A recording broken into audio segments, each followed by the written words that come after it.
नमस्कार, मी हनुमंत भोसले. आपण पाहत आहात BBC केज लाईव्ह. खरं तर आजचा हा व्हिडिओ आपणा सर्वांनाच आवडेल अशी अपेक्षा आहे. मात्र तरी एका दुसरा मतभेद असू शकतो, समजून घेऊया. मित्रांनो, 2025चा गणेश उत्सव जवळ येतोय. या निमित्तानं सर्वच गणेश मंडळं आता आपापल्या गणेश उत्सवाची तयारी करू लागलेली आहेत. आपापल्या मंडळातर्फे लोकांसाठी चांगल्यात चांगलं जी काही सजावट असेल किंवा इतर बाबी असतील, इतर उपक्रम असतील, कार्यक्रम असतील, हे देण्याचा प्रयत्न सर्वजणच करणार आहेत.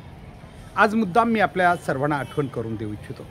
केज शहर, तालुका आणि परिसरामध्ये यापूर्वी म्हणजे 30 वर्षाच्या अगोदरपासून, परंतु मी फक्त 30 वर्षाचा माझा कार्यकाळ या ठिकाणचा आपल्याला सांगू इच्छितो की अतिशय सुंदर गणेश मंडळ या ठिकाणी कार्यरत होती. अगदी पंचायत समितीचा गणेश मंडळसुद्धा असायचं. पंचायत समिती सर्व अधिकारीगण ते पंचायत समितीच्या मैदानावर साजरा करायचे, ऑर्केस्ट्रा आणायचे वगैरे वगैरे. खूप मोठे कार्यक्रम व्हायचे. केजच्या व्यापारी महासंघाचा त्यावेळेस व्यापारी मंडळ म्हणूया आपण, यांचाही गणेश मंडळ होता. इथंच काय, जे जुने पारंपरिक आमचे गणेश मंडळ आहेत, गुंडगल्ली गणेश मंडळ असेल किंवा संगम गणेश मंडळ असेल, श्रीराम गणेश मंडळ असेल किंवा हनुमान गणेश मंडळ असेल किंवा इतरही बरेचसे गणेश मंडळ, अजिंक्य तारा गणेश मंडळ काही दिवस खूप त्यांचे उपक्रम खूप, शनी गणेश मंडळ आहे. या सर्व गणेश मंडळाचे कार्यक्रम खूपच खास असायचे आणि सर्वांचा स्थानिक देखावासुद्धा खूप चांगला असायचा. परंतु मित्रांनो, माझं मत आपल्याला पटो किंवा न पटो, मात्र यावर आपण बोललं पाहिजे. आणि बोललं यासाठी पाहिजे, जे वाईट आहे, चुकीचं आहे, ते आपल्याला दुरुस्त करावं लागेल, यासाठी बोललं पाहिजे.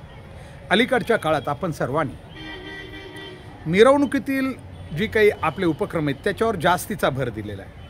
आणि स्थानिक जिथं गणपती बसतात आपल्या सर्वांचे, त्या ठिकाणी कुठलाच देखावा असत नाही. पहिलं गावातल्या सगळ्या महिला, सगळे नागरिक, युवक युवती हे स्थानिक देखावे बघण्यासाठी आपल्या घराबाहेर पडायचे आणि त्याच्यात एक वेगळी मजा होती. खूप आनंदानं आज चला या गणेश मंडळाला भेट द्यायला जायचं, उद्या त्या जायचं. हे आम्ही का बंद केलं हे कळत नाही. खूप चांगले चांगले देखावे, बैठे सीन ज्याला आपण म्हणतो, हे अगोदर होते. आम्ही आज विनंती करणार आहे त्या सर्व गणेश मंडळाच्या पदाधिकाऱ्यांना, अध्यक्षांना आणि त्यांच्या समर्थकांना, कृपया केज शहरामध्ये पुन्हा एकदा जे यापूर्वी गणेश मंडळांची एक वेगळी अशी उपक्रमांची मेजवानी असायची, ती आपण सर्वांनी सुरू करावी. कारण केज शहर सांस्कृतिकदृष्ट्या आपल्याला पुढं न्यायचं असेल, इथला आनंद वाढवायचा असेल, लोकांना समाधान आणि आनंद द्यायचा असेल, तर निश्चित आपल्याला हे करावं लागेल. सध्याही काही गणेश मंडळ खूप चांगले उपक्रम करतात, निश्चित अगदी वेगवेगळे कार्यक्रम आयोजित करतात, समाज प्रबोधनाचे कार्यक्रम हाती घेतात. इतकंच काय, तर अनेक ठिकाणी महाप्रसादाचे कार्यक्रम असतात. एकत्र समाज आणण्याचं खूप चांगलं तुम्ही करताय. परंतु तुमचा एक सहकारी म्हणून, तुमच्यातील एक व्यक्ती म्हणून मला आज आपल्याला खरोखर विनंती करायची. गेली 2-3-4 वर्षापासून आपण आमच्या सर्व महापुरुषांच्या जयंत्या असतील किंवा गणेश मंडळाचे कार्यक्रम असतील किंवा इतर काही सार्वजनिक उपक्रम असतील, यामध्ये DJ नावाचा जो एक प्रकार आणला आहे, त्यामुळं आपण सर्व चिंतेत पडले. याचं कारण, तुम्ही सर्व गणेश मंडळाच्या किंवा उत्सवासाठी एक पैसा करून वर्गणी गोळा करताय. अनेक लोक तुम्हाला देत नाहीत, खूप तुम्हाला प्रयत्नानेही वर्गणी जमा करावी लागते. आणि आजचे DJ लाख, 2 लाख, 3 लाख रुपये आपल्याकडून फक्त 2-3 तासाचे घेऊन आपल्याच आरोग्याला धोका करून जातात. हे कुठंतरी मित्रांनो खूप चिंतेची बाब. तुम्ही समजून घ्या. याच्यातल्या काही आमच्या युवक मित्रांना माझा हा सल्ला उपदेश आवडणार नाही. आणि तुम्हाला एक माहिती पाहिजे, सल्ला किंवा उपदेश हा कडू औषधाची गोळी असतो. कडू औषधाची गोळी कशासाठी घेतो आपण? आजार बरा करण्यासाठी. ती घेताना तोंड थोडं वाकडं होतं आहे, पण आजार बरा होतो. म्हणून मी आपल्या सर्वांना विनंती करेन की आज आपण सर्व संकल्प करूया की येणारा गणेश मंडळ, आता तुमच्यापैकी किती ऐकतील न ऐकतील हा वेगळा भाग आहे. यावेळेस नाही ऐकलं तर पुढच्या वेळेस ऐकतील काही जण, पण आपण ऐकावंच अशी माझी आपल्याला विनंती की DJ शक्यतो टाळा. यामुळं आपलं नुकसान काय होऊ लागलेलं आहे, या DJच्या कर्कश आवाजामुळं एक तर आमचे वृद्ध किंवा महिला किंवा लहान मुलं ह्या अजिबात कार्यक्रमाला येऊ शकत नाहीत, तुम्ही किती इच्छा व्यक्त केली तरी. असतात कोण मग? फक्त युवक येतात, बाकी लोक तर लांब लांब जातात ते ऐकून, कारण त्यांच्या कानाला त्रास होतो नाही. अनेकांच्या कानांना त्यामुळं अतिशय टोकाच्या इजा झालेल्या आहेत.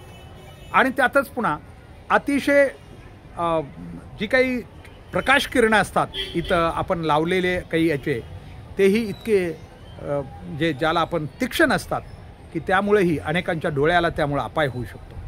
आपण हे सर्व लक्षात घेऊया. विनाकारण एवढी मोठी वर्गणी तुम्ही गोळा करताय, कष्ट करून गोळा करताय आणि कुणाच्या तरी हवाली करून फक्त 2-3 तास फक्त आपण, तेही अशी गाणी जी की त्या महापुरुषांच्या जयंतीत अपेक्षित नाहीत आणि देव नावाच्या संकल्पने पुढं तिथंही अपेक्षित नाहीत. मग आपण नेमकं हे सर्व का करतो हा प्रश्न आहे.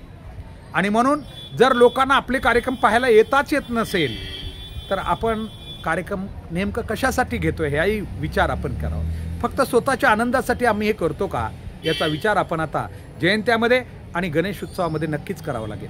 प्रॉब्लेम असा होतो, एखादी जयंती झाली की लगेच जर बोललं की अमुक जयंतीसाठी बोलले काही की असा त्याचा अर्थ होतो. परंतु एक सार्वजनिक आपल्याला या गोष्टीमध्ये नक्कीच लक्षात घ्यावं लागेल.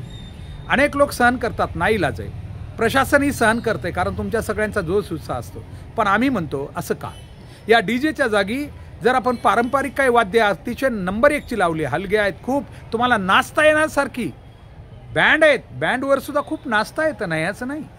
खूप चांगले वाद्य आहेत आपल्याकडं, वाद्यवृंद आहेत की ज्यामध्ये आपलं खूप मनोरंजन होऊ शकतं, आनंद मिळू शकतो आणि आपल्याला वाटेल तसा एन्जॉय आपण करू शकता.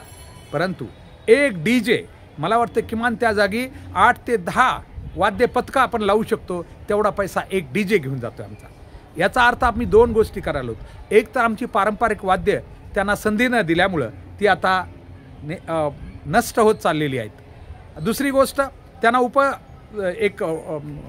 ज्याला आपण रोजगार म्हणा किंवा जगण्याचं साधनच नाही आहे, तर ते कसे टिकतील हे सांगा. आणि यामुळं अशा कार्यक्रमात जर त्यांचं स्थान नाही राहिलं तर ते हळूहळू लुप्त होत जातील. म्हणून आपल्या सगळ्यांना विनंती आहे, सगळ्यांनी जरी नाही ऐकलं तरी जे या माझ्या मताशी सहमत आहेत त्यांना विनंती आहे. आणि ही विनंती माझी व्यक्तिगत नाही आहे मित्रांनो, हा जो समाज बोलतो तो मी आपल्यापर्यंत पोहोचवतो आहे. मोठ्या प्रमाणात समाज बोलतो आहे. प्रत्येक गोष्ट तुम्हाला व्यक्तिगत बोलावी अशी अपेक्षा करता येणार नाही, कारण तुम्हाला कुणी डायरेक्ट म्हणू शकणार नाही तुम्ही हे अमुक एखादी गोष्ट चुकीची करताय म्हणून. पण समाजात खूप मोठी या ठिकाणी प्रतिक्रिया आहे की अशा गोष्टी जे काही आपले डीजे आहेत किंवा यासारख्या डॉल्बी आहेत किंवा जी प्रकाश किरण आपण या प्रकाश झोत वापरतो या ठिकाणी, हे सगळं लोकांना कृपया पसंत नाही आहे. आणि म्हणून आपल्या सगळ्यांना विनंती आहे, केजवासियांच्या वतीनं, संपूर्ण तालुक्यांच्या वतीनं, परिसराच्या वतीनं विनंती आहे, स्थानिक ठिकाणी आपल्याला छोटे करा. तुम्ही फार मोठे सीन करण्याची गरज नाही, पण तुम्हाला जे वाटतंय किल्ले करा, अमुक जिथं लोक येतील, भेट देतील, तुम्हाला जे जे काही स्थानिक देखावे तयार करता येतील, मग ते कसे तुम्हाला करता येतील, प्रत्येकाची कल्पना आपली आपली वेगवेगळी असू शकते. हे आपण करावं अशी अपेक्षा आहे, कारण आपल्या केजचं आरोग्य खूपच डॉल्बी, डीजे आणि त्यासोबत असलेले जे काही प्रकाश झोत आहेत याच्यामुळं खूप धोक्यात आलेलं आहे. आम्ही संपूर्ण केजवासियांच्या वतीनं, जनतेच्या वतीनं, संपूर्ण गणेश मंडळाला आमची पुन्हा एकदा नम्रतेची विनंती आहे. सर्व गणेश प्रेमींच्या वतीनं, उत्सव प्रेमींच्या वतीनं विनंती आहे की यावर्षी केज शहरामध्ये स्थानिक देखावे जास्तीचे व्हावेत.